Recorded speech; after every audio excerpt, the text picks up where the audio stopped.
What's up mga katsoy? Ohayou gozaimasu. Magandang umaga. Second day po namin dito sa Osaka. Dito naman po kami sa Osaka Castle, Osaka Temple.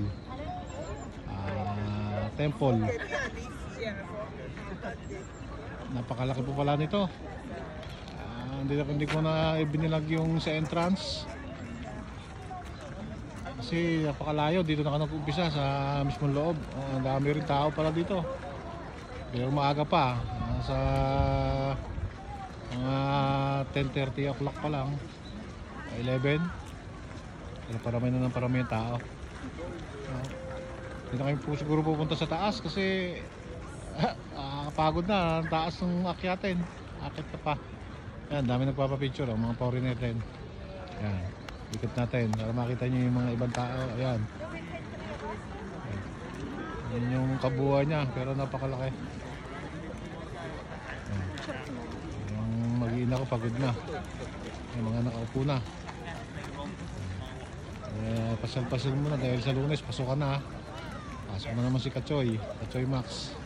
Yung mga bata pasok na rin sa school. Yung asawa ko tatrabaho na rin. Ayan, so mga nakaupo, papahinga. Kaway-kaway mga Katsoy. Katsoy.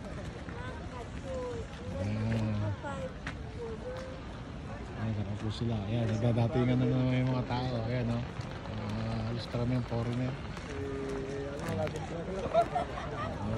Anong bansa yan. Sulit lang namin yung bakasyon dahil isang araw na lang, 2 days na lang, pasukan na ulit sa school tsaka sa work.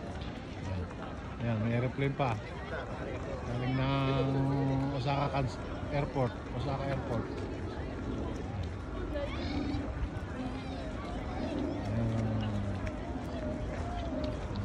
Castle. Bagong taon pa dito sa Japan. Mamaya lang siguro mga 12 kain muna tapos uwi na kami. Makapagpahinga umaga sa bahay, nag-aayos ulit ng mga gamit, masok. Ayan o, dadatingan yung mga tao kasi patanghali na.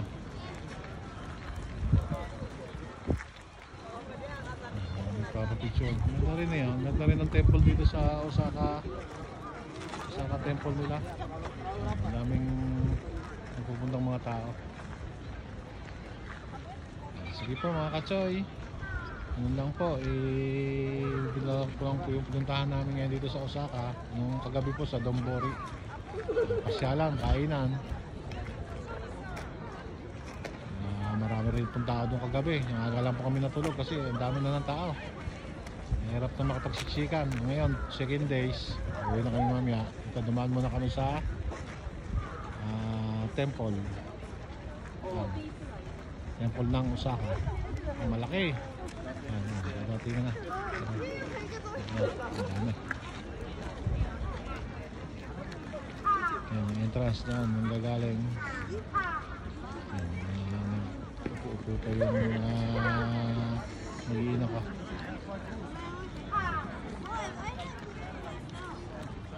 Sige mga Katsoy, maraming salamat sa inyo. Ingat kayo lahat. Nabati ko ulit po kayo ng bagong taon. Ingat kayo lahat. Thank you. Bye bye.